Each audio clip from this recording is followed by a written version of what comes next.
Why hello there, my name is Jacob and welcome to my brand new channel, M&M Movies. This is probably my second or third channel, I guess, so I'm going to be doing everything relating to movies, TV shows, any of that fun stuff. We're going to do a bunch of ranking videos or movie reviews or, you know, out of cinema reviews as well. There's going to be lots going on here. Yeah, if you're new to the channel, make sure you subscribe because I'm new to the channel as well, realistically. I have another channel, M&M Hub, which is kind of like my music channel. Check that out if you're interested. Otherwise, just subscribe to this one. Alright, so we're going to start it off with a familiar topic for myself. We've got Star Wars. I've been a very big Star Wars fan since I was young, and we're going to be going through every single movie, every single TV show that has released under the Star Wars brand. Now, if we're being honest, I haven't been the greatest fan lately of Star Wars, and I haven't watched some of the newer stuff, so cut me some slack. So they're actually not even on here, luckily enough, so I think this is an outdated tier list. So we won't be doing the Acolyte or Skeleton Crew, because I haven't seen any of those. I've heard good things from Skeleton Crew. Can't say the same about the Acolyte, but I'm just not as keen to look into it. Anyway, let's begin. This is completely random order. We've got S tier, A tier, B, C, D, F, and never watched it. So, we got our trusty Red Bull. First, we've got A New Hope, one that kicked off the entire franchise of Star Wars. Wow, the original movie. And this one takes you back the most out of all the Star Wars movies. It's got Darth Vader just establishing himself as the most iconic villain in all of, you know, history. Instantly, when he first walks in, you hear the breathing. It's so iconic, man. And it's just a classic hero's journey story. You can't go wrong with it. It's kind of a perfect story in a way. The only thing that lets this movie down is the effects they just aged horribly, unfortunately. Like, revolutionary at the time, but now it doesn't quite hold up. Unlike Empire, Return of the Jedi, it just doesn't hold up that well, unfortunately. And you can see, like, the lightsaber battle between Obi-Wan and Darth Vader, it's just not there, unfortunately. So, therefore, it does knock it down from the S tier for me, but it is still very much an A tier. Kicked it all off, kicked off the franchise. A classic story, there's a lot of good humor in there. It's pretty funny. If you're gonna introduce someone to the Star Wars franchise, I would highly recommend starting with this movie. We got the Clone Wars. We got the Clone Wars. Is this the movie? Okay, this is the series. Actually, hold on. Let's just bring this here. So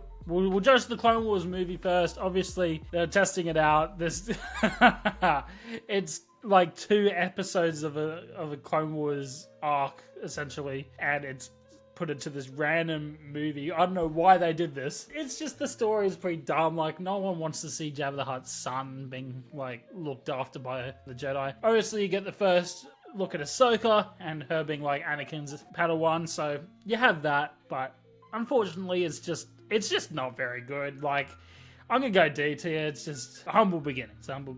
Alright, we have the actual Clone Wars. So this is Clone Wars Season 1 to 7. There's some of my favorite Star Wars in here, and I just can't deny so many of them. Like, you have Darth Maul coming back, which is one of the most awesome things that have happened in Star Wars, and I love all of that. Siege of Mandalore is some of the best Star Wars we've ever gotten, especially under Disney. There's just so many memorable seasons, arcs. The box with Obi-Wan Kenobi going undercover, pretending to be dead. Like, that's interesting. You get, like, development on Anakin, and Ahsoka becomes a really great character. Same with Captain Rex. There's so many memorable moments, and I watched this at the age of 14, so I was so into it, man. And watching that Siege of Mandalore all these years later, it was touching. It was touching. It was a very, very well made end to the season. But there are a lot of stinker filler episodes. Like, there's just many of them. Some that aren't even bad, but just like, why do we have this here? And you expect it, so it's not quite S tier for that, but I do think it is in that A category. So we'll put this behind, because the highs are just too high to ignore, so put it behind A New Hope there. Andor was so well made. Andor could be, like, the vibe of Andor should have been what they went for in a lot of the shows. It feels massive. It doesn't feel like a trap little box like The Mandalorian is and some of the other shows like Kenobi. Feels massive. Similar with Rogue One, obviously made by a lot of the same people, I believe. I don't know if it's the same. I don't think it's the same director. That Prison Break episode 10, I believe. Man, that is some of the best Star Wars we've gotten, and it's crazy because it's just like, it's such a small scale story, but it's told so well. It's got to be A tier, honestly. I'm not going to put it above New Hope, but I am going to put it just below it because it deserves to be up there for sure. We got the prequels. So a lot of people hate these movies, and rightfully so. The acting's pretty poor, and not only that, the worst part's the writing. You lack conviction. George Lucas does not know how to do dialogue, as we can see here. He's great at overarching the storytelling, and world building in the prequels is great, but Episode 2, man, there's just the love story between Anakin and Padme. You just don't buy it at all. It's so awkward. I actually cringe when I watch it. You do have legendary set pieces in this movie, just like the arena battle at the end on Geonosis. Everything on Geonosis is great. Anakin versus Count Dooku with Obi-Wan, and then Yoda coming in and, tearing stuff up. It's gotta go up there, right? It's gotta. I'm joking. I'm sorry. It's probably D tier. It probably is. Let's just go D tier, but it's not quite F because you have those good action set pieces in there. Alrighty, this is my favorite movie. The Rise of Skywalker. How did it all go so wrong? I can't believe how bad this movie is. It really tries to paste over The Last Jedi and just completely ignore that movie. And therefore, you have a very stitched together story. You have somehow Palpatine returned. It's just the laziest writing you've ever seen. The score is awful. Completely unoriginal. And it's just bad. It's not a good movie at all. And I never go back and watch it. I think I've watched this. No, I haven't watched this since watching it in the cinemas at all. So it's got to be F tier. It's just terrible. Everything in that just makes zero sense. So therefore, it's down the bottom, man. Rogue One. Rogue One is one of the best things Disney has decided to make. It's a story on its own. The Battle of Scarif is amazing. Obviously, you got one of the greatest scenes in Star Wars history in the Darth Vader hallway scene. Goosebumps every time, man. You just can't ignore that. And it's a good story. It's just different. It felt nice and big scale again. Proper Star Wars movie here. It's got to go in the A tier as well. It's almost S tier for me. I actually think it's better than... I'm sorry! I did it! I put it over the original. It's so competently made. We're not getting a movie like that again. I promise you. We are not getting that again. Maybe Andor Season 2 can be, on that level, but no. We're not getting Rogue One again, unfortunately. Alright, The Last Jedi, the most indecisive Star Wars movie we've gotten so far. I didn't know what to make when I first saw this. This movie hates Star Wars, you can just tell, and people try to defend it online. The positives, it's got great cinematography. It is trying to do something different by subverting our expectations as the audience, but it wasn't done in a tasteful way, in my opinion. I think they did this to tarnish Star Wars, really, and Rian Johnson just wanted to take a shot at Star Wars. And it just doesn't roll off well. Luke Skywalker's character is a bit unbelievable in this. I wouldn't believe that's where his character would be after all this time. That's not how the Force works. You got the whole casino set piece. I've even forgot the planet that was on. It just wasn't very good, was it? I think, a few compelling moments here and there. I just think this was kind of unnecessary evil done in Star Wars. And Rose, oh my goodness, Rose is one of the worst characters in Star Wars. She destroys Finn's character arc. He was going to ride into the thing and destroy, the First Order weapon. And that would have been great. That would have been, this would have raised the movie up a few notches, but no. She had to come in and say, for love. Even though it wasn't really love, it was just friend love. It's not quite as lazy as the Skywalker Saga. They were actually trying to do something, so I'll give it above that, but it's still have to go. It's like deciding between eating squash and zucchini. Both suck. Star Wars Episode 3, Revenge of the Sith, one of my all-time favorites. This is an S tier. I'm sorry, but this is the best prequel. This is the culmination of so many things. So many iconic battles in this. You've got, obviously, Anakin versus Obi-Wan in Battle of the Heroes. What a great set piece on Mustafar. You got General Grievous versus Obi-Wan. It's just so many things go down in this movie, and the score is probably the best in the saga. It's just this has the most memes. This has... Do it. This is the movie with the most memes in it, and they're great. The only tarnishing thing about it, Tiny, is that Anakin turns a little bit too fast, but that's because of the prior movies, not because of this movie. This movie rules. Bangs. S tier, for sure. Is this Tales of the Jedi? Alright, so I guess we'll include Tales of the Empire as well in this. And I thought the first season, Tales of the Jedi, the Count Dooku stuff was great. Like, that was really interesting. Ahsoka's stuff was a bit boring, I'm not gonna lie. I think we've seen that stuff before with her. It was fine, but you know, nothing new or interesting. And Tales of the Empire, that had some good stories. Like the General Grievous first episode with, I forgot her name. That first episode was really cool when General Grievous was slaughtering everyone. And the Barriss Offee stuff was interesting. It didn't hit the heights of Tales of the Jedi, in my opinion. I don't know, I'm probably going to give this a C tier. Could be much better if they chose better stories. There's so many stories to explore. They could have done so many things. They chose some really uninteresting things for some reason. Anyway, so that's C tier. Alright, we got Obi-Wan Kenobi, and man, this is a misfire. Like, the more I think about this show, the worse it gets. You were my brother, Anakin!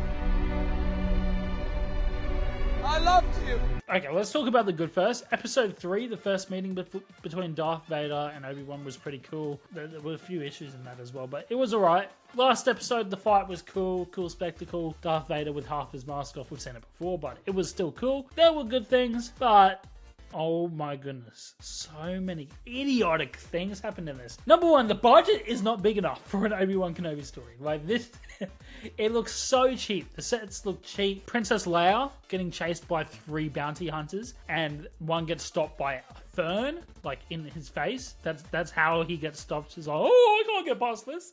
When they're chasing a little girl, and she's literally just running. It's not like she's doing some cool tricks or whatever. She's literally just running. How stupid do they think we are? And there's that whole thing where Bail Organa sends like a message to Obi-Wan, but like anyone could have picked up that message and seen his entire plan for Luke, right? Darth Vader would have found the children, and that would have been it. So Darth Vader was done well in the show. I thought everything to do with Darth Vader was pretty cool. But instead of Obi-Wan, they focused on Reva, which was a annoying character at best, and really had no place being one of the main characters of the show. Probably the main character. No one was interested, and she just didn't play it very well in my opinion. So, I don't know, it was just a bit of a weak attempt for an Obi-Wan Kenobi show. Could have been so much better. Could have been a movie. Should have been a movie. Yeah, I honestly think it's D tier, to be honest. I think it's probably at the back. It's just incompetently made. Bye-bye! I don't ever want to... don't even make a season 2. I don't want that source material touched. Alright, we got The Force Awakens. This is my favorite out of the trilogy. I think this movie is appropriately funny as well. It's kind of a blast. The first 15 minutes or so is awesome with Finn and Poe Dameron as well. That was a really fun sequence. There's a lot of really good fun moments in this, but there's so much nostalgia baiting, and it pretty much is a New Hope in the storyline, so it isn't anything original, but I think it's fine. It's fun to watch. I might even put it in B tier. Low B tier. It's fine. It's a good, fun Star Wars story, but it was ruined by every movie preceding it. So, we got Solo. Solo's an interesting one. I don't think Solo deserves all the hate it gets. I saw some people putting this right at the bottom, and I'm like, it's not that bad, is it? I think this is a fun story. I think the actor who played Han Solo wasn't too bad. Nothing on Harrison Ford, but he wasn't too bad, and I think the story was fun. It was just a fun little journey. No one asked for it, but it was fine. Nothing too much to say on it. Darth Maul gets a little feature here and there. It's kind of C tier. We'll put it top of C tier, I think. Return of the Jedi, let's go. Alright, I love Return of the Jedi, man. And some people hate this because of the Ewoks and whatnot and thought that this just wasn't good, but man, so many iconic things. The final third of this movie is great. What a great ending to the saga, with even that whole sequence in the throne room with Darth Vader, Luke, and the Emperor. It's just great storytelling, and I love it. And the Jabba stuff was fun, obviously on the barge and Boba Fett getting killed instantly. I think we're going to put it maybe in front of the Clone Wars. That's probably where I'll put it. Empire Strikes Back has to go in S tier. Enough said, really. It's the best Star Wars movie of all time. It's one of my favorites. It's darker. It's just better than the original on every front, pretty much. And it's just a great movie. I don't have much to say on it, honestly. It was really... It's just a perfect movie, in my opinion. Darth Vader's as menacing as ever. You get the most iconic quotes of all time in this, so can't complain. Episode 1, Phantom Menace. You know what? Phantom Menace is probably one of my most watched prequels. Like, I watched this so many times as a kid. I love the Darth Maul battle, man. Duel of the Fates is In my opinion, hot take, but Duel of the Fates is the best Star Wars battle. I'm sorry. But I like it even better than Battle of the Heroes. The choreographed battle there is the best, technically. And Jedi at their prime versus Darth Maul being insane. I liked it as a kid, and I still don't mind it now. I'm going to put it in C tier. I'm probably going to put it above Tales of the Jedi. Okay, we got the Book of Boba Fett. Now, this was a letdown. Not very good, mate. I don't know why they did this. Why did they have to put Mandalorian Season 2.5 in this show? It makes no sense. Like, those 2 episodes are the best episode of the show, and it's stupid. It's stupid. They bring Cad Bane back, like, insane moment, and kill him off in the next episode. It just felt really annoying and unnecessary and stupid speeders. And does anyone remember the scene where the guy's one of the street kids does the spin around for no reason? The spin around shot? No, that is just peak idiocracy. It's not quite the level of those ones, but we are going bottom of D tier. It's pretty bad. All right, we got Mandalorian. First 2 seasons, brilliant Star Wars. Honestly, like, you have shows like Andor, which are very well made, but Mandalorian is also well made but entertaining, and it captures Star Wars the most. It's great. Season 1 and 2 could be in A tier, like top of A tier. But Season 3 kind of ruined things and gave us like a D tier season, with Jack Black being the highlight of that season. So therefore, I think it does drop it down to a B tier. Unfortunately, man. I think it's still there because Season 1 and 2, you know, it's hit 2 out of 3 times. Hopefully, if they ruin the Mandalorian movie, I'm done. Like, that's actually it for me in Star Wars. I'm also going to put the holiday special. I've never watched it, alright? I've never watched it. And I'm never watching Resistance, so we'll put those there. I will never watch Resistance. You cannot pay me enough to watch that. I would rather, like, just sit and watch a blank screen for 2 hours than watch that. Honestly, I may as well. The Bad Batch. No, I like The Bad Batch. The Bad Batch is good. Don't have really any problems with it. The last season was probably the best season. I don't think it's insane storytelling, but it isn't bad either. I'd probably put it in low C tier. I mean, low B tier, sorry. Or we'll put it in C, but we're going to put it at the top because I think it was decently made. Rebels is the last one. Now, Rebels has some great moments, man. That whole Darth Maul, Ahsoka, Darth Vader thing was crazy. Lots of good, memorable episodes in this. It doesn't hit the heights of the Clone Wars, unfortunately, and especially the first season or so, it's very kiddie, like, clearly made for kids, and the animation style kind of suits that as well. So it's not quite there. There are some really good episodes, so I think maybe it is B tier. So that is my Star Wars tier list. We've got some of the obvious ones down here, and I think it's a pretty good tier list all in all. It just shows how bad Star Wars is just falling off. So be it, Jedi. I'm sure I'm not going to enjoy the Acolyte because I know I'm going to be forced to watch it. Anyway, guys, if you enjoyed this video and want to see more ranking videos, let me know. Give suggestions in the comments below. What should I watch? What should I react to? What should I rank? What should I do? Anyway, guys, I'll see you in the next one. Bye-bye.